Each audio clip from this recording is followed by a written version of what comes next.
And we are live, guys. How's everyone doing today? It's another episode of the Alignment Podcast. It is me, Thomas, your faithful, humble, and gracious host. Okay? Today we have our very special guest, the man that has many names, Matthew Manyak, Director Double M, and those that were given to him by not me. Let's have a round of applause for Matthew Manyak. Go ahead. Introduce yourself, my good man. Thank you, thank you. I mean, I can't handle all the applause here, so I'm gonna just do my best, do my best. Um, but no, man, it's great to be here. Great to be seeing you again. It's been way too long. Yes, indeed. Um, and yeah, I mean, thank you so much for having me on tonight. It's great to be here. Yes, indeed. Yes, indeed. And again, if you want to take the time to kind of, let your some of your constituents know that you're going to be live, take the time to do that. So we're going to get Awesome, moving. awesome. While we're waiting to do that, how was your guys' holidays, Suzette? It was good. Unfortunately, we had to go back to work this week. Oh yeah, it was too quick, huh? It was over too Yeah, quick. too much. Did you do any cooking? Any cooking this Wasn't year? allowed to. What? You're not allowed to, really? Mom said I, I I, got it. I asked. I asked. I said, "Hey, you want me to do it?" They said no. So I was like, "Whatever." I got food. True. Yes, indeed. Yeah, I did some cooking myself. We had some turkey. I made the mac and cheese. I made the ham. Um, I made the drinks as well. Of course, of course. Yes, indeed. I have made some drinks as well. But yeah, man, it was a pretty good time. Always a good time when you have good food. All Amen. righty. What about you, Matthew? How was your Thanksgiving? What's a holiday? I completely understand. I completely understand. No, I mean, it was So, good. It was good. I actually slept until like 7 o'clock for the first hey, time in a month, so that was a blessing. mhm, Um, got to spend some time with the family, always a and good thing. yep, don't get much of that these days. Um, Thomas, why aren't you on Facebook? I am on Facebook. I know you are, but it's not showing up for me. But What? I will find a way. I will find a way Wait, for that's you. weird. It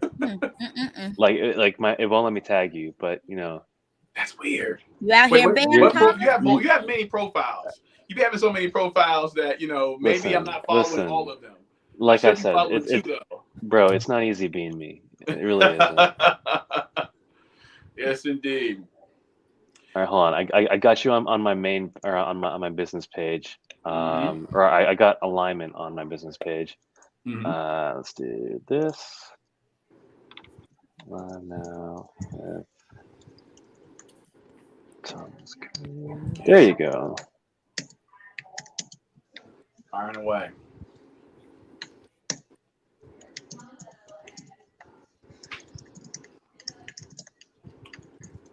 It's the middle of the show. I don't know.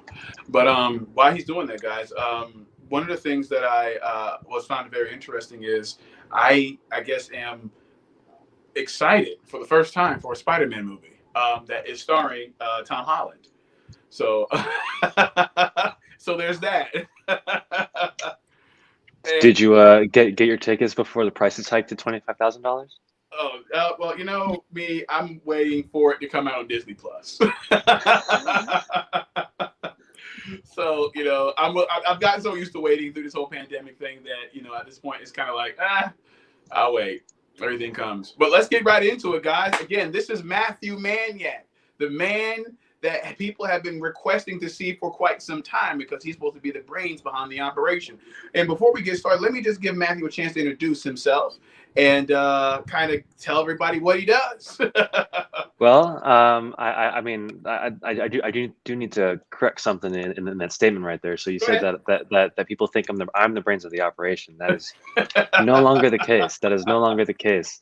At least the Alignment Entertainment operation. Thomas, Gotcha. you are the brains of the That's what operation. they You keep are telling me. the I'm still trying to come to grips with that. But Me too, bro. Me too. But yes, no, indeed.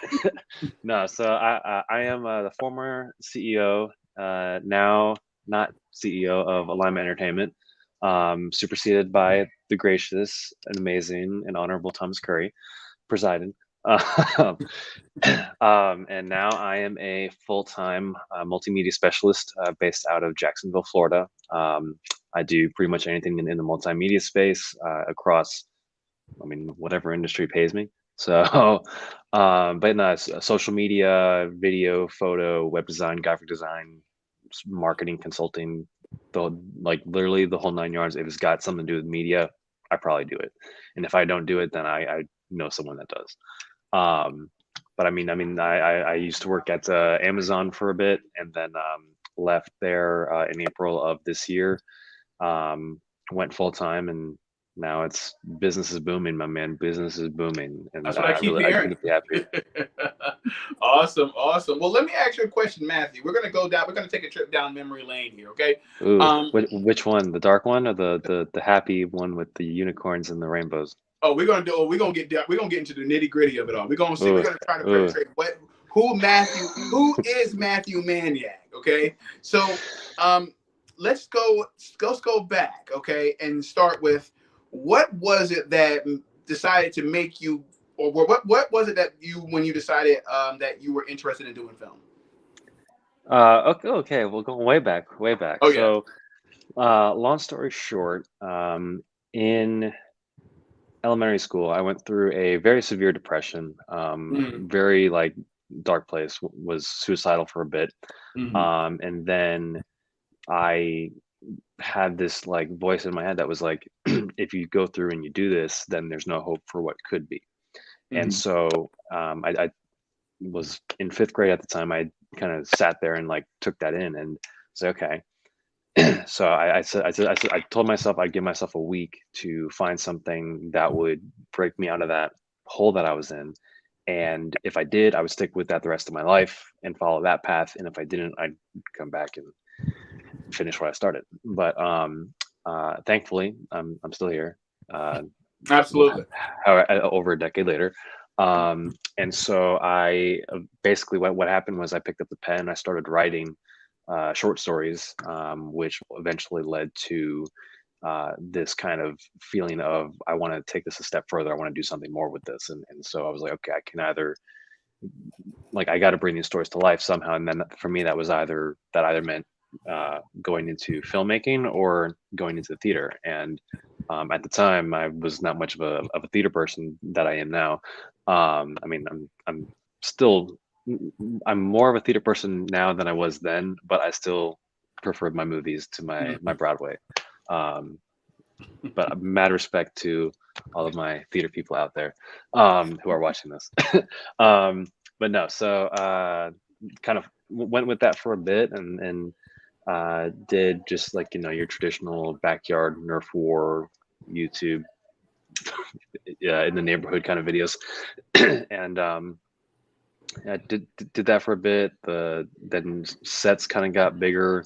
More people started getting involved. The stories got a little bit more elaborate, and more realistic, sort of, slightly, mildly, a little bit.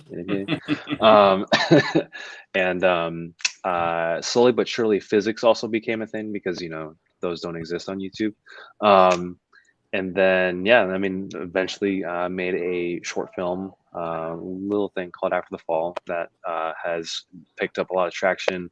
Went off to a couple film festivals, one in New York City at the AMC in Times Square, and another one, the Holly Shorts Film Festival, and played at the Chinese Theater in Los Angeles. And so at that point, things just kind of started picking up from there, and literally 6 months after that is when I met the man, the myth, and the legend himself, Thomas Curry. I didn't realize it was that soon after. No, like legit. I literally went to the film festival, and they're like, "Oh, like what's next for you?" And I was like, "Yeah, I start college in 2 weeks." It was literally that soon, and then like a couple of weeks later, I was at the pizza shop and met you. Wow, that's interesting. And I've told this story so many times ad nauseum at this point, and I almost didn't go in. And when I finally did go in, I remember again it was a group of individuals. I know 2 of the people was Matthew and Alec, and it was the most hilarious thing to me. They were just standing in a circle, not saying a word, just looking. And I just kind of walked up. What's going on? How you doing? So, You know, and that was pretty much it. And then they started the trailer showing, where they were showing people's trailers. And I remember we're watching everybody's trailers and things like that. And I saw Matthew's trailer with the glow sticks and the cool little, like, you know, lights and, you know, and I said, yo, that is dope. That is dope, you know? And, you know, and I didn't even want to show mine, you know, my little trailer that I had, and they insisted. So I somehow got it up there, and I people said, yeah, that was nice, but I was kind of like, y'all are just saying that, you know, everybody else's shit was nice, but mine was kind of, you know, y'all had more resources than I did. So I remember after it was all said and done, I went to Matthew, and I took my script, blew the dust off my script, and I was like, yo, Matthew, I got this script. I got the script right here. I mean, this is what I got going on. It's a vampire series, blah, blah, blah, blah. And he said, I'll take a look at it. And I didn't expect to hear anything. Honestly, I didn't expect to hear anything from him. No. You missed a very important part there. I said I would take a look at it. Yeah. If you send it to me, and here's my card. Yeah. Absolutely. Yeah. The card exchange was there. Absolutely. So, you know, I wasn't expecting to hear much from him. And then I think it was an email from him or a text from him. And he was telling me that he was interested in doing it. And he was even willing to put, you know, because he had just, like you say, he just came off 6 months ago, his huge debut about his short film After the Fall. So he was looking to turn that into, if I remember correctly, it was going to be a series at first that got turned into a feature later on. And you were saying, I'm willing to forego that and work on Deathless with you before I train, you know, go on my journey with that. And I was like, really? Well, really? And at that point, I was like, yo, what is he looking for, bro? This isn't the usual stuff. This is how the stuff usually works. Usually people have ulterior motives here, but it seemed genuine. And he seemed, I could tell the love of film that he had. And I remember the next thing we were in FSU in one of the little study rooms in there, and we were hashing it out. What do we wanted? What were you looking for? And I was like, okay, cool. And he's just started, because again, Suzette knows I was used to my little ragtag team of me, Suzette, Hootie, Chris, whoever it was, with just us, and trying to basically produce at the time, I think it was more than 7 episodes, but like I say, a 7-episode series, and with just us.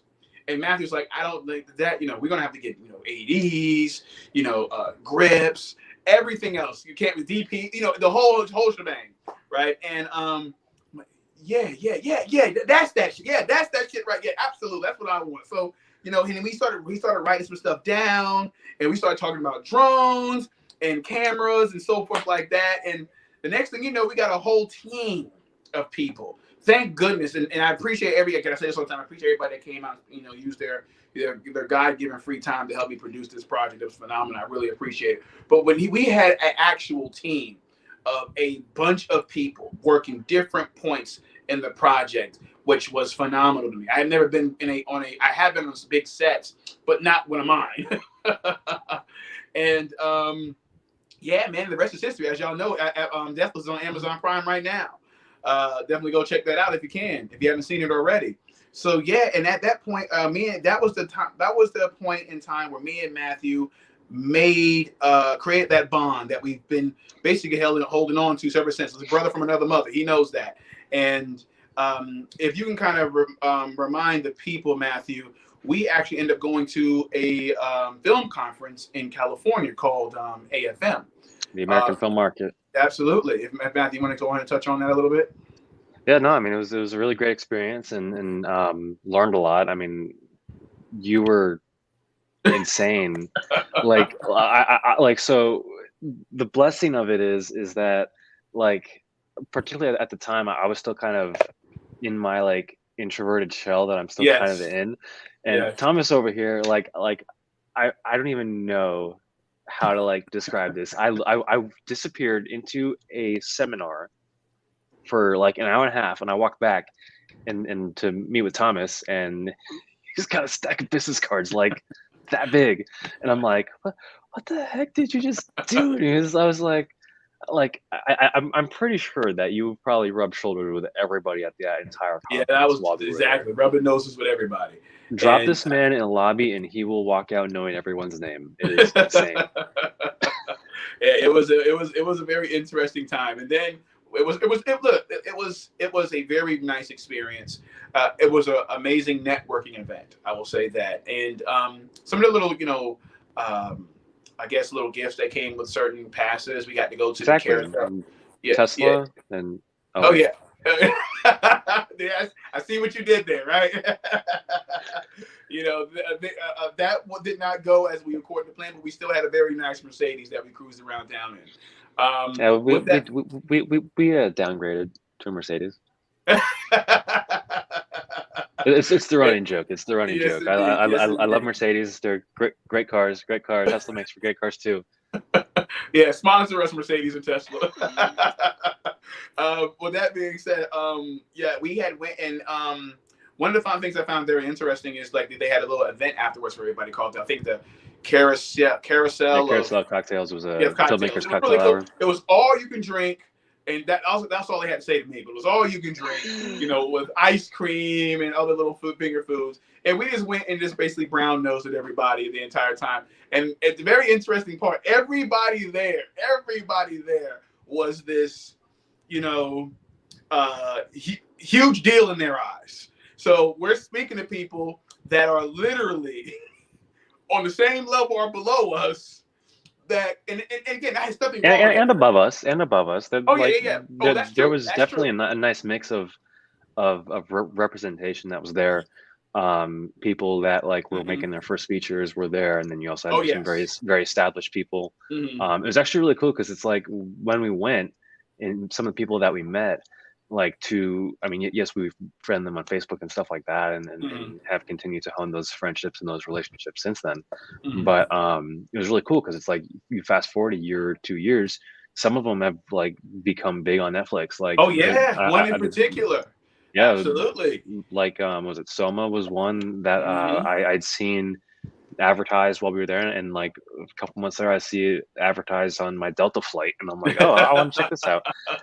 And then another one called 1BR was being shopped around at AFM when you and I went, and then legit 6-7 months later I see it, and I'd seen them making some posts about it. I was like, oh, it's coming out, and then I go on Netflix one day, and it's like #1 in the US is 1BR. I was like, oh, okay, cool.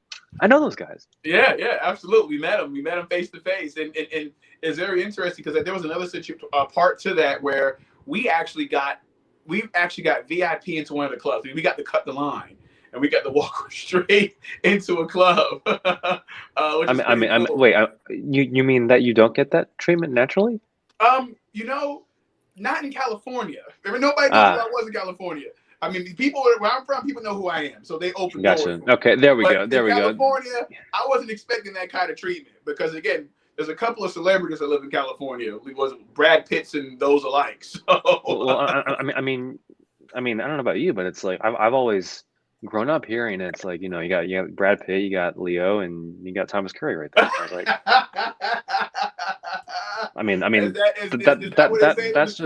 that's just how I was raised. They gotta let me know. They gotta let me know about that one because I need to figure out what groups I need to be rolling in at that.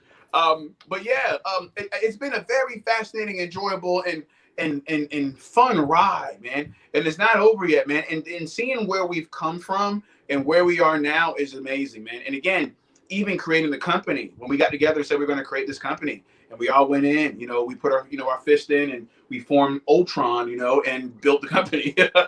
So it's been hold on. When we got a comment here. I opened my door, my cutie. That's Mom. That's why I started laughing. I was like, "This is Thomas's mom." Hey, Mom, how you doing? I appreciate you coming here and checking us out. Hey, Miss Curry. Yeah. Okay. Getting back to the interview. So yeah, Matthew, don't you laugh at me. So yeah, getting back my train of thought. again, it's just seeing where we've come from. It's been absolutely amazing, man. And to see that Matthew's doing big things still, like, you know, every time I turn around, I'm seeing him getting new gigs and things like that. It's been incredible, you know. And it's been an honor and a privilege to even be able to come along with for the ride. So, you know, it's been phenomenal. Hey, just wanted to see you guys. Well, I appreciate you, Mom, for coming and showing your son love on his podcast. We're working hard out here in these streets. But going forward, Suzette, what do you got? What do you got for him? What do you got for Matthew? What made you write after the fall? What was your inspiration to do after the fall? Okay, so there's a very famous scene that I want to bring our attention to, and if we just take a trip down the lane of cinematic history to the SpongeBob SquarePants movie, and I want to bring your attention to the scene in which Mr. Krabs is asked why he opened up the Krusty Krab, and Mr. Krabs' words just, you know, speak to me, and they resound with me, and they've had a very significant impact on me over the years, and I'll always remember what he said, and that was money. But no, I mean, I basically, after the moderate success of the short film, I was like, okay, I want to do this again, but better, because that's what all the studios do, or I want to do this again, but bigger, because that's what all the studios do. And so I was like, okay, I'm gonna follow in the steps of successful people. And I was like, okay, cool. So we're gonna create this thing continue this story, in a new, larger format way. And originally it was drafted up as like a 10 or 12 episode series, which I am now very thankful that it got converted into a feature film. I was actually just having a conversation with a friend of mine about this, but no, I mean, like, there's been so many twists, turns, ups and downs. Like we were halfway through production when the COVID lockdowns hit, and then having to play pivot basically for 8 months after the lockdowns ended to do it safely, and like with everything else that was going down, and we unfortunately had a couple people that did come down with COVID, and some were very serious cases, and it posed a lot of challenges logistically and mentally and emotionally. I admittedly picked up some unhealthy habits that I'm not too proud of during the later pieces of production. I mean, thankfully that phase didn't last too long, but there's a good amount of battle scars that came out of production. And once we were in the clear in post, I was like, I am not going to stress out about this anymore, because I put all my stress, all my energy, all my like gun-ho-ness into getting the film done. So I mean, we've been moving slowly through and gradually through post-production for the past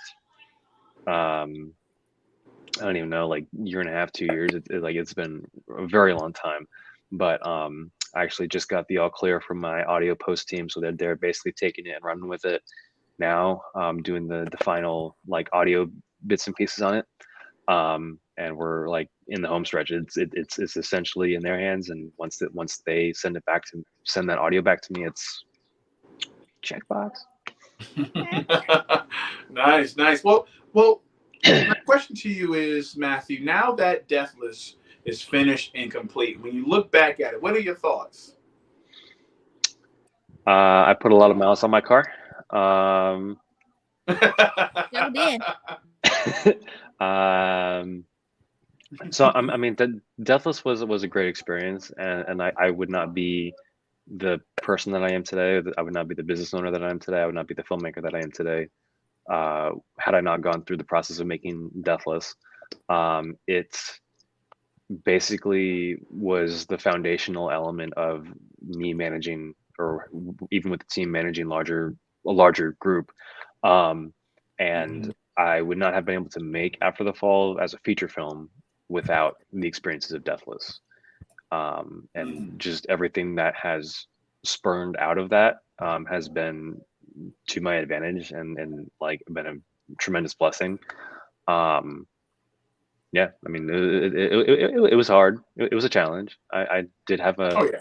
I do recall my mental breaking points that I Oh yeah. endured. Oh yeah, we remember them well. But no, it was good. It was good. There's I have a lot of fond memories from that set. And I wouldn't trade the experience for anything. Oh yeah. But yeah, I mean, it was great, and like I said, I'm very grateful for the opportunity to have worked with Alignment and as its then CEO, and kind of helped run it to the point that it was when you took over, and yeah, I'm super excited to kind of see where things continue. Absolutely, absolutely. It's been a hell of a ride. It really has, and it's almost like our baby, and that was incubated and given birth to and allowed to go run amok, you know. And grew up so fast. It's going to always be our first. So you know, I really enjoy. People know that I enjoyed every moment of that, man. I mean, yeah, of course, it had its ups and downs, had its challenging times, like any other film set. But man, I wouldn't have traded that experience for the world. It was a very good time, and I really do appreciate it. And yeah, absolutely. So moving forward, well, let me ask you a question about the project itself, the series itself. Who would you say is your favorite character? Don't be stealing my questions, Thomas. Oh, hey, I'm not trying to get in the middle of anything here. Let's see. That's tough. He knows those are just my questions I'd be asking every member. That's fair enough. My apologies. So, okay, so it's a tough question because as a person, I relate more to, I would say, probably Malcolm than any other character, or Chloe, because like I've always kind of felt like a black sheep kind of character in my own life, at least until recently when things have started to pick up. But like as a kid, I was always like oh, like you'll never make it anywhere doing film. You'll never make it anywhere doing this, that, the other thing. You got to go into law or robotics or something like that. And I'm like, bro, come at me. But no, though I will say, Travis Herndon as Sentry beat everybody else in my opinion. Woo! Yes, the bad boy. That's a that bad is boy. a talented guy right there. I'm really hoping I can get him back for season 2. I'm definitely Travis walked in the door for his audition, and like first word out of his mouth, I was like, okay, I like, 1, you've got the role in this. 2, I want to cast you in my next project already. Like I was like, first word, chill. The question that many people want to know: is he really that pompous in real life, or is it just that good? That's what they want to know. Every person I showed the trailer to, they're like, he has to be that pompous. He can't be that good. I was like, he is a very down to earth person. Yeah, very like yes. well spoken, well mannered individual. Very professional, and just very very amazing at what he does. Like every time I see that man act, I am like, wow. He's the exact opposite of what you see him doing in his films. He is very reserved to himself, like I said, mild mannered. He's a great individual. Yeah, he's not the guy that you see in the films, which lets you know that he's a great actor. Heck yeah. Yes, indeed. All right, since Thomas stole my question, who's your least favorite character? Okay. Let's see. Do I really have to answer that? Because I feel like you guys already are. Everybody else did. Everybody had to answer. Okay, Bree, don't hate me. Chloe was annoying. Bree knows I told Bree the same thing. I hated her character. Bree hates her character. Yes, indeed. So many questionable decisions. Absolutely. Well, let me ask you this, Matthew. Could you tell us, for the people that are, that are coming up below us, the aspiring, directors, filmmakers, et cetera, et cetera.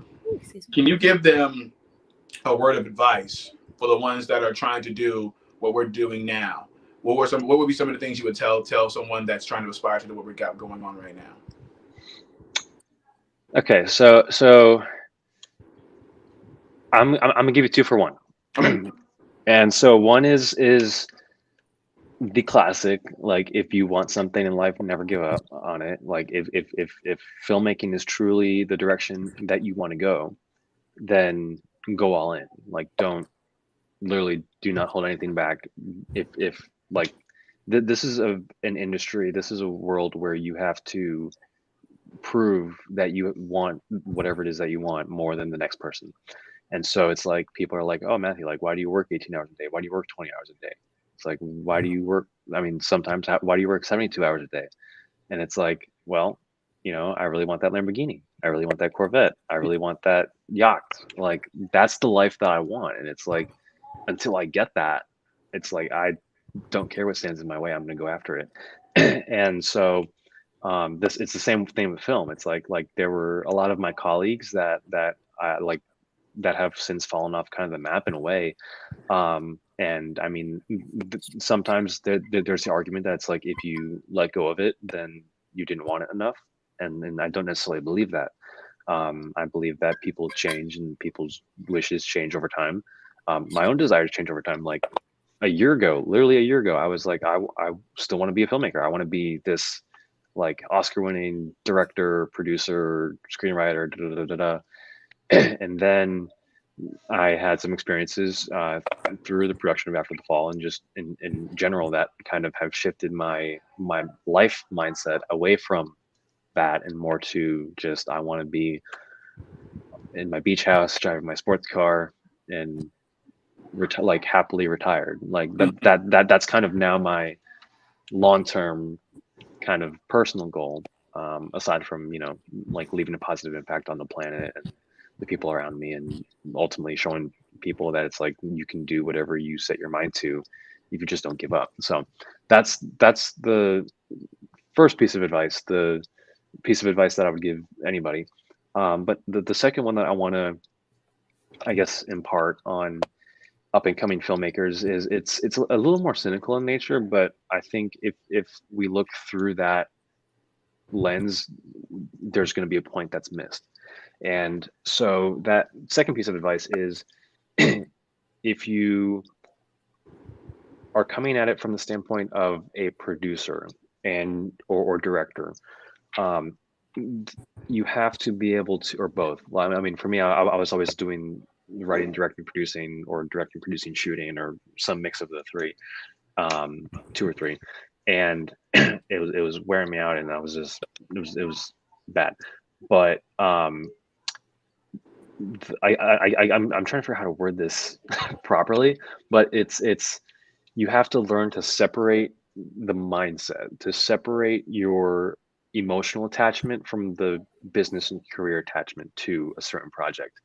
Because I noticed that during After the Fall, I was very emotionally attached to it because I was very financially invested in it, which is, in one way, it's a money mindset thing. But then when things continued to face challenges, face hurdles, it was like, okay, like, why am I still doing this? Do I really want this? Like, it really forced me to question if I still wanted it, or if I still wanted to continue down that path. And I mean, long story short, the answer was no. But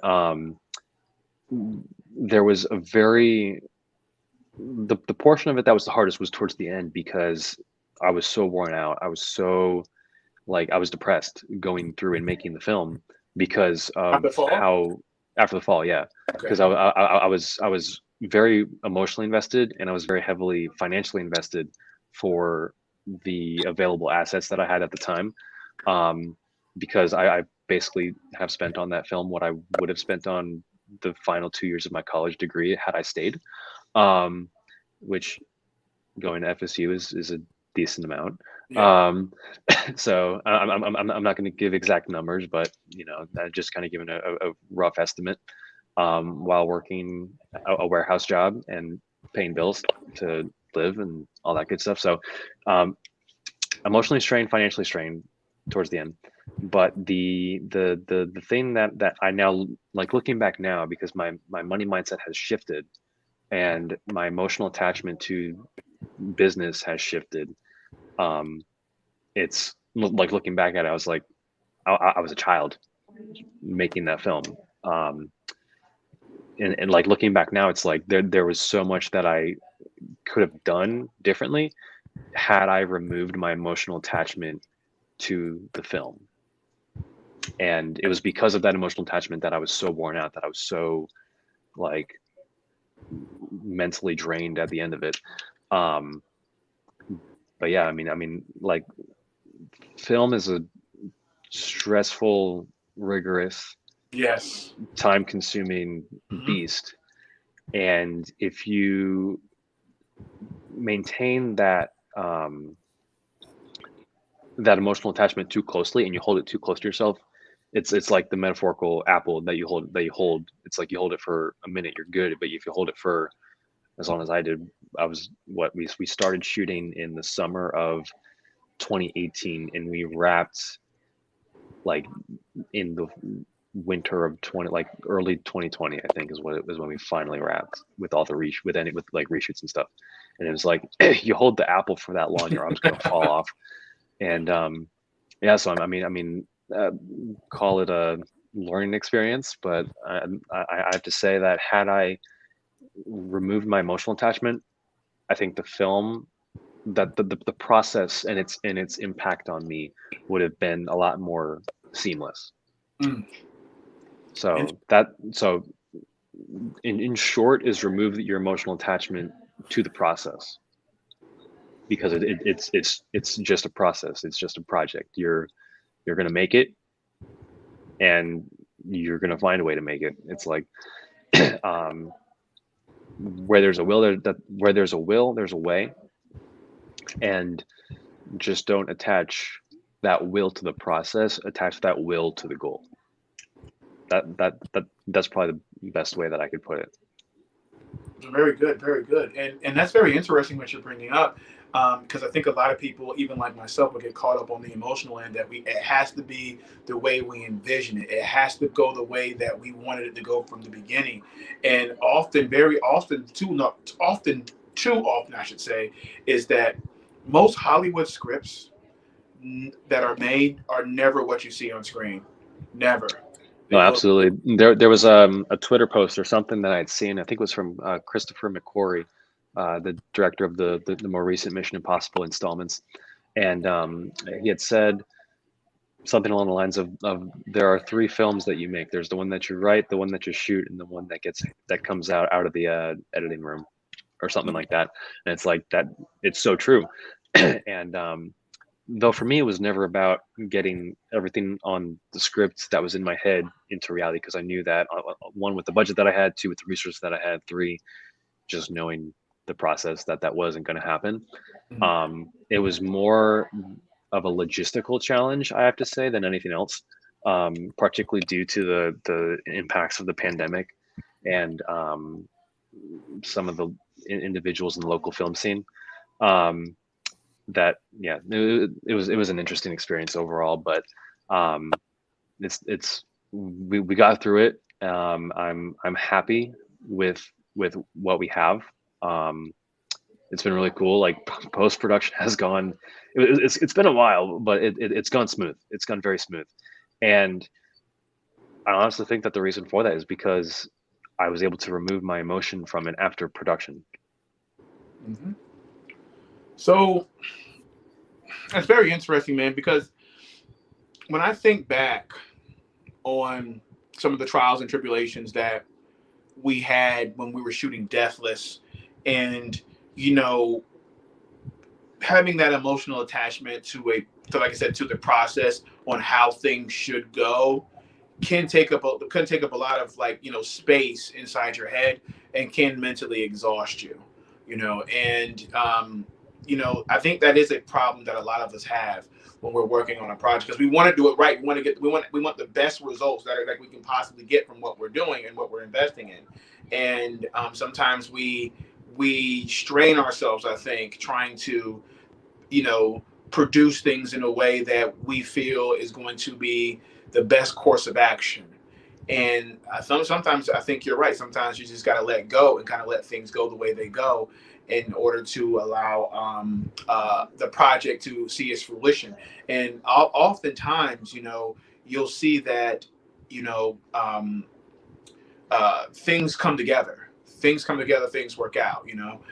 So I think that's really, really, really, really good advice. I really never thought about it like that, because again, I'm all about, we got to get exactly what we set out to get, and it's not always going to work out that way. Suzette, no, definitely. I just want to add something there really quick. That a lot of people, or a lot of beginning filmmakers, a lot of people call it the film industry, but it's the film business. And it's when you look at it that way, one thing that I've learned during my time in sales, and running my own business now, in the marketing and digital media field, is business is in sales is very much like Tai Chi. It's energy that's moving, and if you try to force that energy to confine into a certain way, then it's going to wear you out. It's going to be that much more challenging. But if you let it flow, everything runs so much smoothly. It's so crazy. Like I have been wanting to pick up Tai Chi for a bit, and I'm probably going to do that in 2022 because I haven't yet. But I think that'll probably help me mentally. But honestly, though, it's a very energetic process, and I have to say, it's like as long as you can let the energy flow and then let the project flow the way that needs to flow, as long as you don't give up, then you're good. Because there were many points, like, I mean, Thomas, you've worked with me for however long, and you know that what it takes for me to snap, what it takes for me to actually break. Like I'll yell at people when it's called for, but to actually break, it requires a certain extent of strenuousness. And Deathless, I think I broke maybe twice. Mm-hmm. After the fall, during production alone, I probably broke 6 or 7 times. Oh wow! Yeah, it was bad. But again, part of that reason was the emotional attachment that I had to the process, and the emotional attachment that I had to the money that was in it. Mm-hmm. And it wasn't because of any doubt of my own skill or any lack of confidence in the project or the vision or whatever. It was literally just the aspect of, it was me and only a handful of other people that slowly fell off until it was me and maybe 1 or 2 other people carrying the weight of this project. And yeah, I mean, it was a journey. It was a challenge. Yeah. Okay. All right. Suzette, is there anything that you want to add? What inspires you to write? I know we ask other people, and they say it comes from dreams and everything. So what gets you to write a story? What inspires you? So it's very interesting. A lot of the concepts and stories that I've written have, at first, they came from dreams. After the fall, actually, the short film actually stemmed from a dream that I had like years ago. But the 2 things that I have to say that really inspire me to write and that get my mind going around a certain story is quotes that'll just randomly pop into my head. It's like, oh, like that'll be a good line to put in the movie. I'm gonna do that, and then I'll write like literally like 90 pages just to do something with that one line. It's ridiculous. But that, and then questions. So quotes, questions, and visuals. A like sometimes I'll just have an image pop into my head. It's like, oh, that'd be cool. How can that work? Or I'll have a question pop into my head, and because like for example, one of them was actually a lyric that I'd heard in a 30 Seconds to Mars song, and it was what would you do to save a life? What would you do to prove you're right? And I was like, okay, that's actually kind of cool, an interesting concept.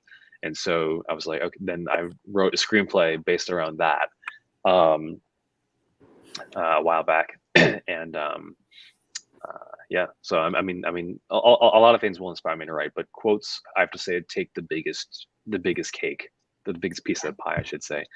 Yeah. Okay. Well, let's change paces a little bit. Let's go to another question that I have for you. What are your thoughts on the film industry as of now? So it's an interesting question, and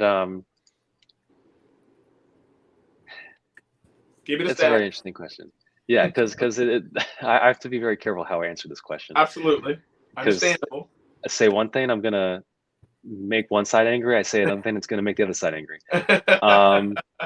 And so what I'm going to say is that it has become very much about if you really want it. Mm-hmm. If you really want to make it in the industry, it's become very much a question of that. And no, my question is that as far as since the COVID-19 situation, the film industry has been losing a whole shit ton of money. Movies aren't making the same amount of money they've been used to making. A lot of films that are being put out, especially from the Disney perspective, have not been bringing in what they've been used to bringing in. So a lot of things have been done creatively, I should say, to be able to rectify those issues. Now, with the whole people not going to the theater as often, because there are people are saying that some people may never end up going back to going to see movies again in the theater, not to the same capacity as it was. Because even myself, I was going to the movie theater every week, seeing something that was out and things like that and so forth. But I haven't been, even with the COVID restrictions being kind of opened a little bit more. I still haven't been back to the theater, and I think it's more due to the fact that I really haven't.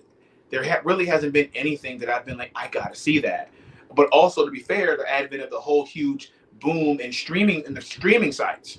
Now a lot of these top movies are coming out day of on these streaming sites, so there's no reason for me to go to the movie theater. What are your thoughts on the effects of what do you think how do you think this is going to affect Hollywood, the way things are going, the film industry in general?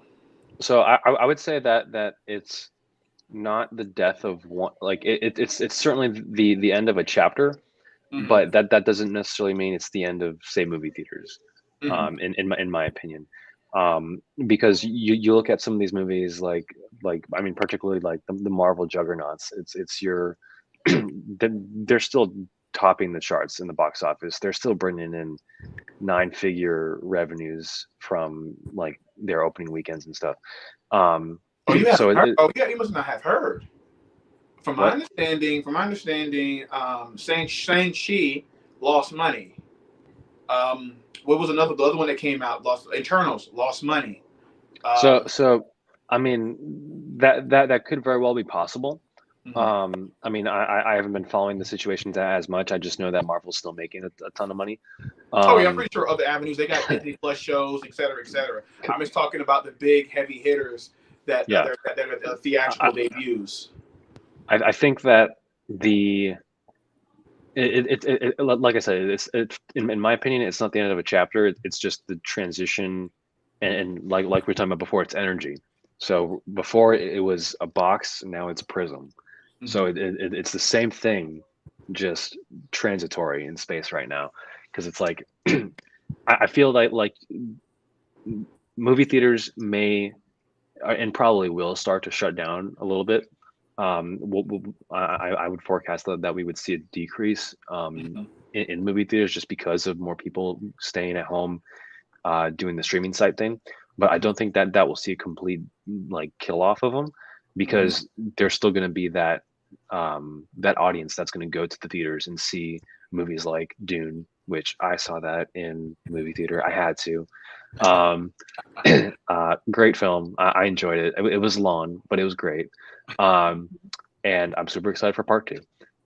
And I will go see that in the movie theater.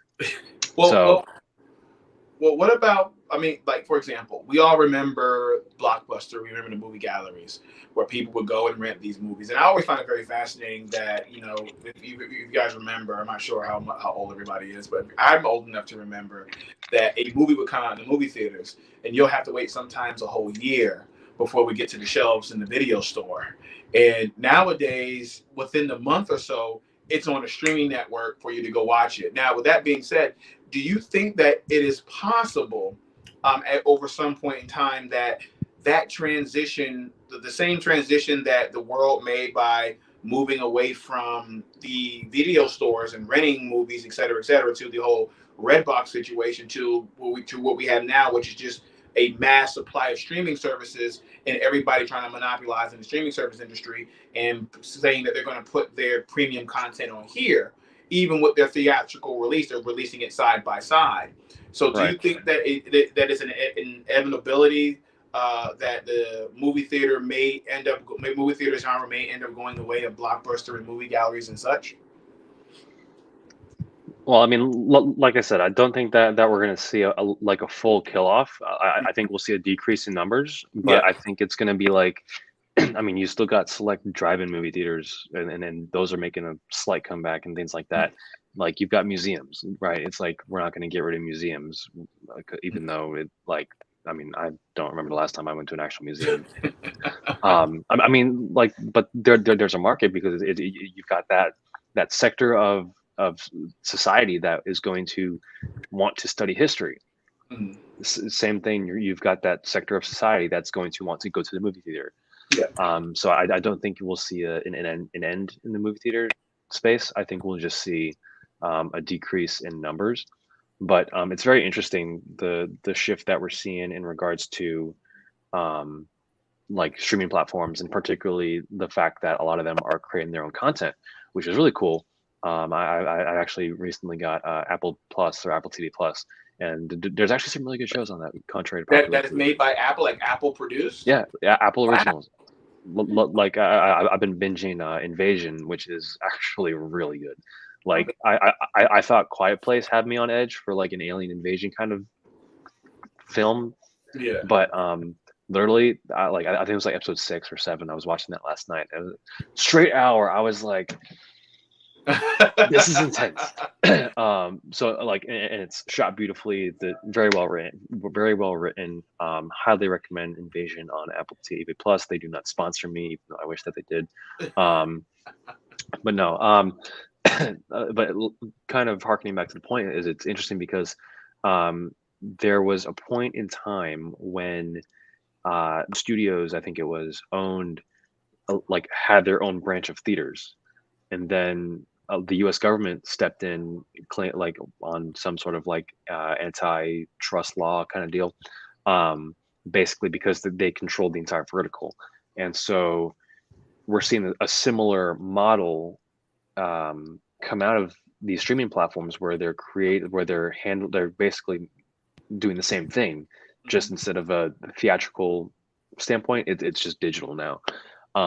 So I'm going to be interested to see if there's ever like a resurgence of that case or of that ruling or whatever. I mean, I don't have the full details about that, but I do remember seeing something in my studies at a couple points in time that kind of put that light bulb moment, that aha moment in my head.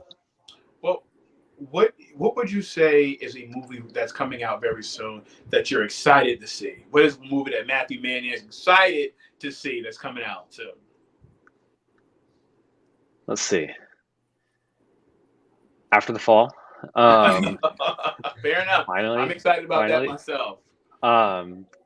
Let's see. So I mean, it's so funny. Like, I'm excited for Spiderman, but I am not on the major hype train. I'm just like, I'm gonna see it because I enjoy Marvel and I want to see the next installment. I'm not like, oh my god, like I'm like, okay, cool, that's cool. I'm going to enjoy it. Like, I'm not like, oh my god, I'm gonna lose my mind. But I have to say, It's kind of interesting. I don't really follow when movies are coming out anymore because like I very rarely have the opportunity to go to the movie theater. I think Dune was the first movie I saw in a theater since I saw Tenet in the theater, and Wow. it wasn't because of like a lack of desire. It was just because I have been that busy. Yeah. um, so I mean, I'm gonna put it out there and say Dune Part Two, whenever that comes out in like 3 years. But yeah, Okay. that I was hoping we get a Hawkeye movie, but we get a show, so I guess I'll have to watch that. Get a show, yeah. Get a And show. yeah, I still gotta watch the rest of the Marvel like shows and all that good stuff. I got so much to Yeah. catch up on, man. It's ridiculous. Well, okay. Well, this is something that I think is very important to the audience, people that will be watching this, and they're trying to learn more about you. What is Matthew Manyak's favorite movie? Says a lot about a man. What's his Ooh, favorite okay. movie of all time? Okay. Let's see. I was gonna make a joke, but I'll refrain. No, so I'd probably Can have you to help say yourself? what? What'd you Can you say? help yourself? Usually can't help yourself but make a Yeah, joke. usually I can't. Usually I can't, but this is public facing. So, let's see. So I'll probably say Inception. I'd say Inception from Christopher Nolan. Only because it had the most profound impact on me as a filmmaker, and I feel that like my directorial style and my writing style very much mimics that gritty tone that Nolan captures in his films. What about what were your thoughts on Interstellar by Christopher Nolan? I enjoyed it. I like. I had to watch it 2 or 3 times to like understand it, but Yeah. like the first time I watched it for like just to take it all in, and then I had to like okay, I had to rewatch it and like okay, that's this. But I do remember sitting in the theater the entire time after the credits were rolling. I was still thinking back to it. I was like, wow, like the amount of scientific depth that Nolan has to get into to make sure that it's accurate because people are gonna like dissect it Yeah. for everything. So like there's a lot of that goes into it, and a lot of that I think a lot of people don't always quite recognize. So just the fact that he was able to juggle that in that kind of time warping narrative, I think was very, very cool. Christopher Nolan is my favorite director, and my favorite work by him is Interstellar. I thought that the simply because of the fact that he got so deep when it came to the scientific aspect about the space traveling, et cetera, et cetera. Yeah. I was like, yo, this is crazy good. And then the whole time dilation and love across different dimensions, all kind of craziness. So there was that, and it wasn't until like only a couple months ago that my brain made this connection, and it was so you think about it, right? It's like you've got the time manipulation over the course of light years or whatever. Now, if you think about it, Star Wars, first thing that comes on the screen is it's a long time ago in a galaxy far, far away. So that could have happened like just the time that say whatever message we were getting was coming from deep space. It's like, okay, now it's like you factor that into it, and it's like Star Wars now has a whole new depth to me. Yeah. Nice. Because of Interstellar. Absolutely. And I think I've said it before, but my favorite movie I think still is like it's Interstellar, but a very close second. And a lot of people are kind of like, really, why? Why is that your favorite movie? But listen, I know you're gonna say After the Fall because I gave you pre-screening, and I'm all about promotion, but I don't have. Okay, for the sake of the fact that it's still under an NDA, I will change my vote slightly, and I will change it to The Butterfly Effect with Ashton Kutcher. And the reason I enjoy that movie so much is I thought Ashton Kutcher did a fantastic job in that film as an actor, and at the same time, the whole essence and aspect of altering time has always been fascinating to me. And that was a movie that stuck with me the most as I was growing up and things like that. So I think it's holding a special place in my heart. But guys, I know it's late over there where you guys are. I know Matthew's absolutely exhausted. Like you said, he's been up since 5, and I don't want to hold him too long. But Matthew, No, yeah, it's good, man. I mean, I could talk as long as we want. Okay, cool. All right, so yeah, I you know, Matt. First of all, before I get into my tangent, Suzette, is there something that you wanted to add or ask? Because I was going to go into a tangent. Go ahead on to your tangent. Okay, all right. So my when people have when I talk to people about Hollywood, et cetera, and what's going on, and my thoughts on certain movies, et cetera, and I know that you haven't had the opportunity, Matthew, so it's going to be a little more difficult to do this because you probably haven't been to the theaters as often to see as all the movies that, you know, have come out. But I'm going to still ask you, and if you haven't seen it, it's perfectly fine. But what is your thought process on Disney Pixar's Soul? On what? Disney Pixar Soul. I haven't seen it. I mean, I've seen like the beginning, and then like I missed like the first half of the second act, and then I saw like the middle half of the second act, and then I saw like the first part of the third act, but not the end. So I guess that is a telltale survivor that it probably wasn't Pixar's best work. I mean, I can't comment on it. I mean, the fact that it won Oscars, I mean, I can't comment on that. How'd you miss it? Where did you fall asleep or something? No, it was literally like my family was watching it, and then I sat down to watch it, and then I got a phone call, and then I had to go take that. And then like they like someone else was watching it, like the middle, and then I was like, oh, like that's cool. So I sat there for like 10 minutes while I ate lunch or dinner or whatever the hell I was eating. And then I was like, okay, gotta go back to edit. And then I went back, and then like another day, someone else was watching it, and they're like, oh, dude, have you seen this clip from it? I was like, oh, cool. Is that like from like, is that near the end? And I'm like, yeah. And I was like, oh, okay. And then like it's literally bits and pieces from different people. Well, it won't be any fun talking about it if you haven't seen it all the way through. But I will go. Let me move on. What were your thoughts about Squid Game? I can't comment. I haven't seen it. Oh God. Okay. All right. No Squid Game. Okay. Yeah, it's okay. I mean, I know the story and I know what happens and I know like the twist ending. But it's on my watch list. I just haven't had the chance to watch it yet. Have you seen The Tiger King? I refuse to watch that show.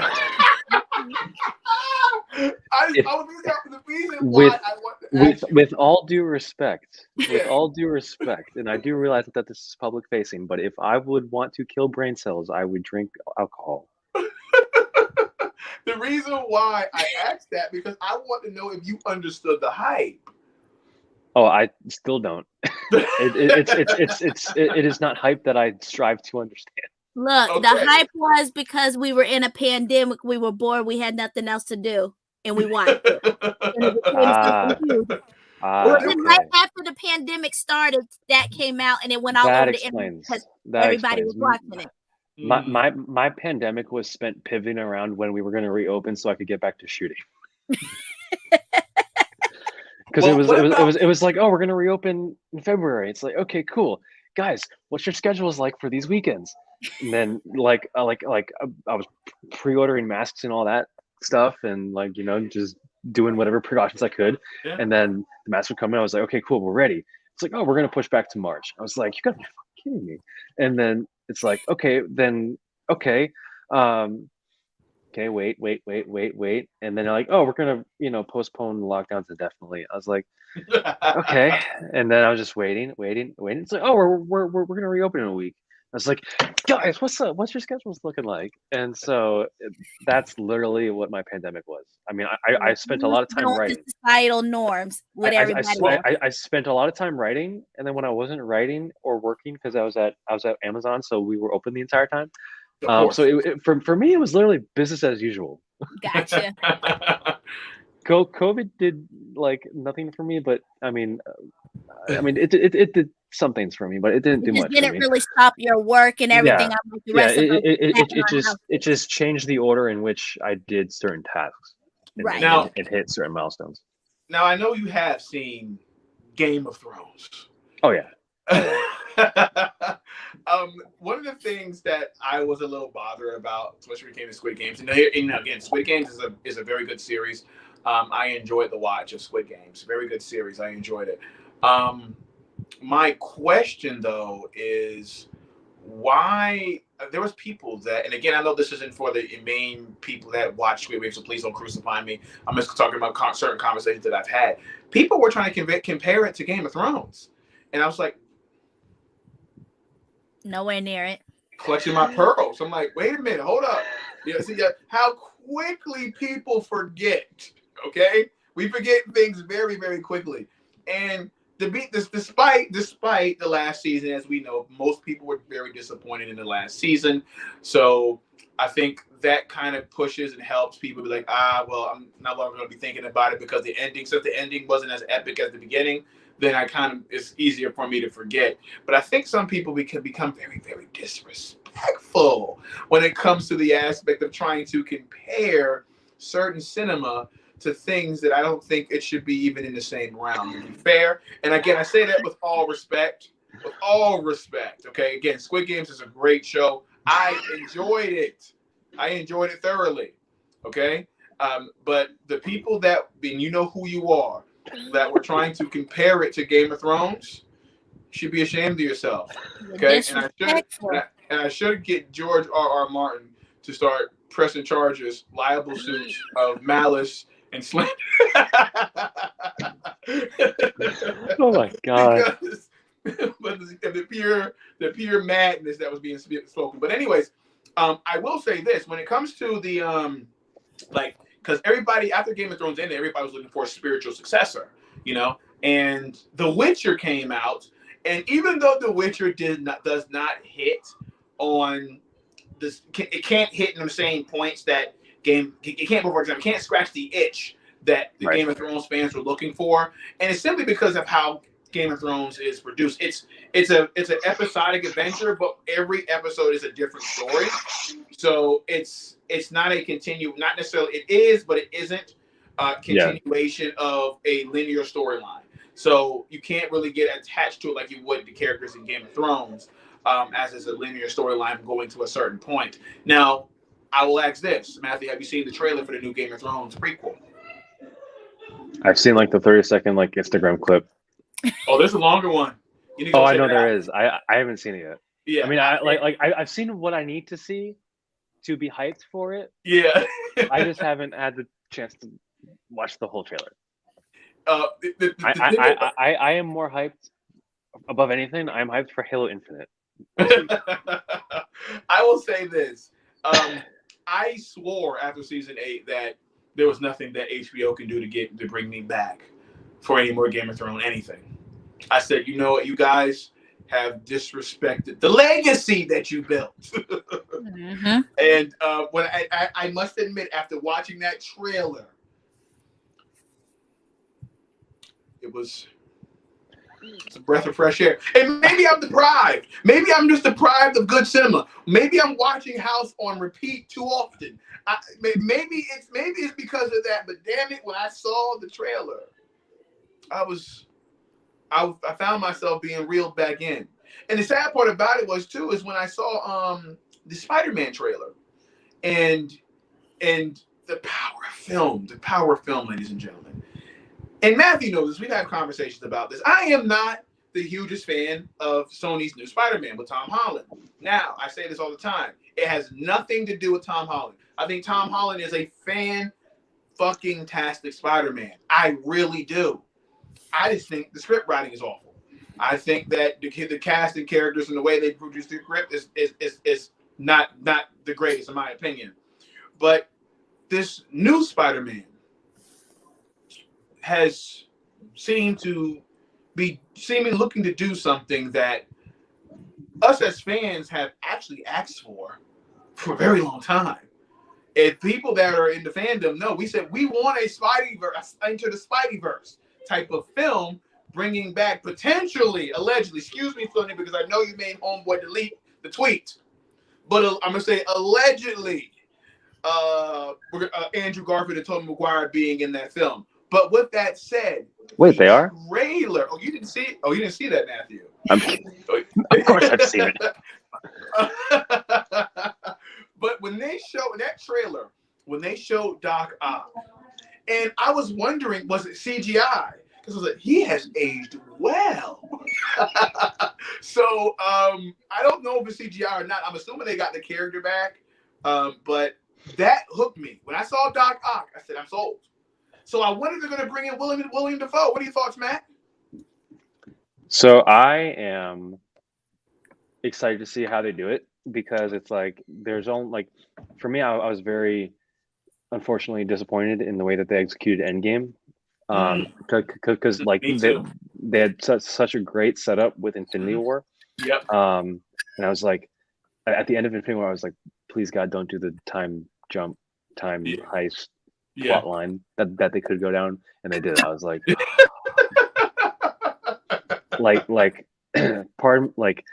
part of me loves like those massive battles. I like absolutely. You love the end of Endgame. The end of Endgame. There will be no forgetting that. That will be etched into cinematic history for all time. As much as Ridley Scott and Martin Scorsese will fight that.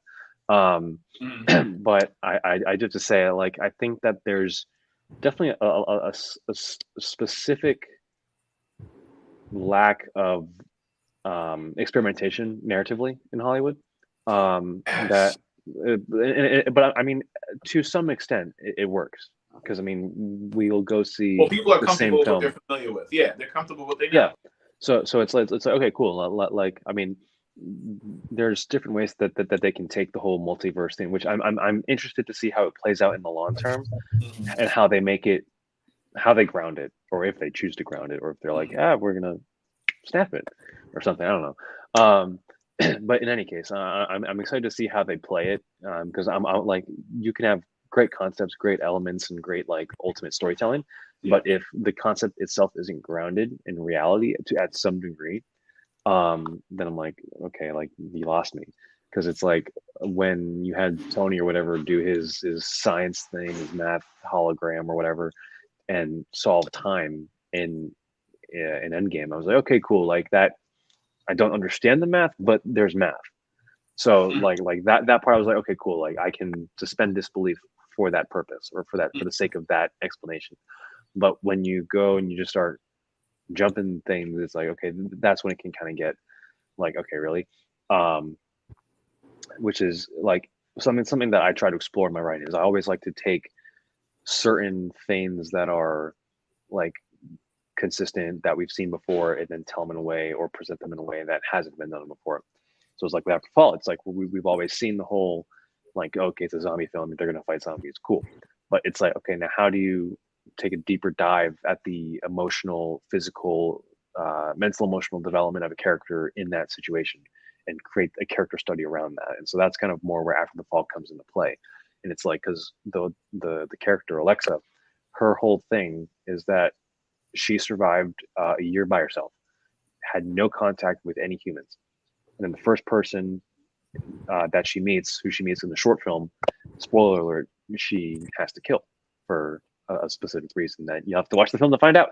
But but the feature film very heavily deals with the PTSD of her character, and how her character evolves and grows and responds to a new environment that she's presented with, in which she does have to fight and kill other people, or it's going to be her that's on the ground and not them. And so it's like assessing the character psychology and the character development in that environment is more what After the Fall is about structurally than it is a zombie apocalypse. Similarly, there's a project that I'm working on right now, a novel trilogy that'll also be 4 screenplays, 3 books, that takes the dystopian sci-fi genre and does kind of the same thing. It's like, okay, we've always seen, like, you look at Matrix, Neo is the chosen one. You look at Hunger Games, Katniss is volunteering to save her sister, out of like the love in her heart and all that good stuff, and family. And then you've got like Harry Potter, he's the chosen one because he's the chosen one. So what I want to do in the stories that I tell is I want to pull all those stereotypes away. And so with the series that I'm writing, the first novel and the first screenplay is called "The Things They Stole from Us." Actually, I think I showed you the prototype copy at one point in time. Yep. Back in Tallahassee. So I'm building that out a little bit more into a series now, but it very heavily deals with the character psychology of someone who is just an ordinary guy, an ordinary person, never had a revolutionary type thought in his life, and how he, when all is said and done, he has to be the one to make the decision, not out of any plan, strategy, not out of any special skill, not out of anything other than chance or fate, whatever you want to call it. He's the one that has to choose whether or not the rebellion wins or gets slaughtered, because he's the one with the gun to the president's head, and he has to make that choice. And it's like, he's not a revolutionary. He's not like any crazy radical or any. He's not even really a hero in his own way. He's just in the wrong place at the right time and has to be able to make that decision for all these people. And it's like, okay, like how does that happen? And kind of assessing his psychological development over the story. Part 2 and part 3, I'll kind of leave that up in the air for right now. But like I've got the story. I've got the story together, and it's gonna take some turns that I promise that you won't see coming. And yeah, I'm really excited to kind of present that to the world, hopefully in the next couple of years when the entire trilogy is done. Well, I think that's really dope, man, because you already got a whole new project that you got in the works and that you're producing. And that's really dope, man, because there's something that I want to do, but I'm busy working on season 2. So what? You know, Spoiler. Huh? Yeah, spoiler. Spoiler. I've been telling you about the whole Space Odyssey, you know, trilogy that I want to do with $300 million package, you know. Star Citizen. But yeah, sure. But going back to the Avengers thing, when you were talking about suspending disbelief, et cetera, one of the things that bothered me the most about Endgame was actually the final confrontation. And well, 2 things. The first one, I think this wasn't Endgame. I think this was the one before Endgame, Infinity War.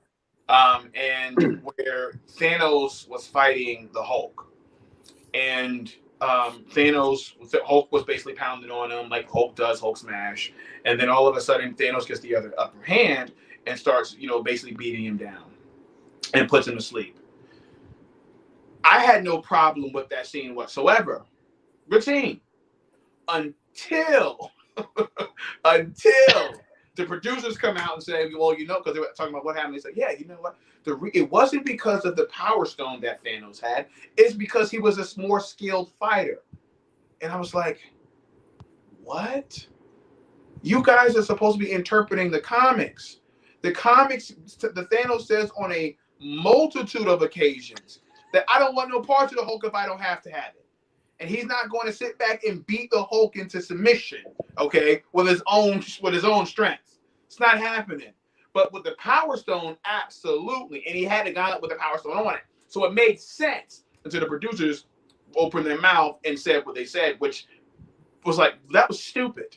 Nobody, like, that was dumb. Then once, and I don't really understand the reasonings for them doing what they did with the Hulk, why they did it with the Hulk, where they had him in Endgame, you know, on the field with a cast on, like the Hulk, because he used the Infinity Gauntlet. And I'm like, but the Hulk has better regeneration than Wolverine, so why is he still having a cast on? It was borderline, if not outright disrespectful, in my opinion. And the other aspect of it was, and again, I'm here trying to suspend disbelief, because Thanos, being probably, if not the smartest person out there, one of the smartest characters on the battlefield. When they had him going up against Captain Marvel, and then Captain Marvel, she's using her mode, and he's punching her, not doing anything. Yes. Now, Captain Marvel, in reality, would get folded by Thanos. But I get it, because they want to, you know, Captain Marvel is going to be the new face. So I get it.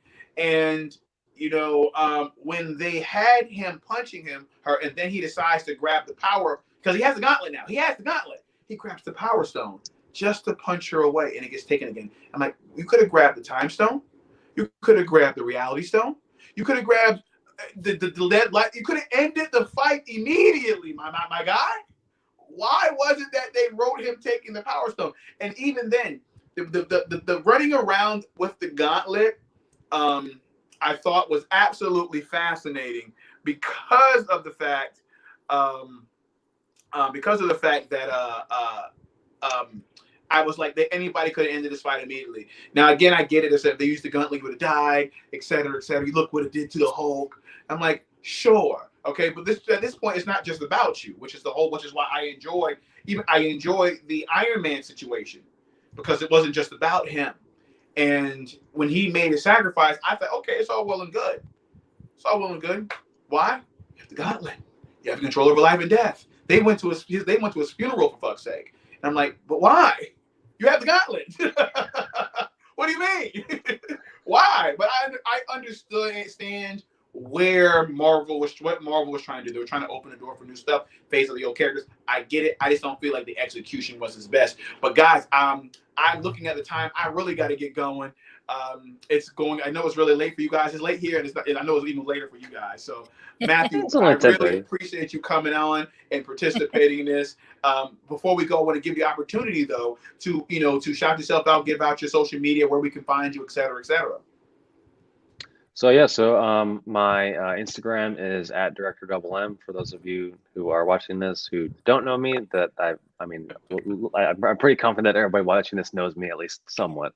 But no, so my Instagram is @director_M. Double is spelled out completely. Let's see, what do we got? YouTube is my name. Google, look me up on Google, Matthew Manyak. Twitter, no, Twitter. Okay. IMDb, I'm there. Check me out. Clubhouse, guys, check them out. Oh yeah, that's right. Clubhouse is still a thing. Yeah. What else do I have? Facebook. I mean, my business page, and then I think that's it. Well, it's Facebook, Instagram. I don't really use Snap. Website www.matthewmaniac.com. And if you're in the Northeast Florida region and are looking for any sort of digital marketing, digital media, please feel free to contact me. My email is officialm@matthewmaniac.com. I'd love to have a conversation and see what I can do for you. Thank you guys so much. Appreciate you coming and checking us out. And that is it for tonight. Thank you guys again for coming. Thanks for having me, Thomas. It was great seeing you again. Great seeing you again, Suzette, as well. And I will see you guys around. Yes, indeed. Take care, guys. All right, take care.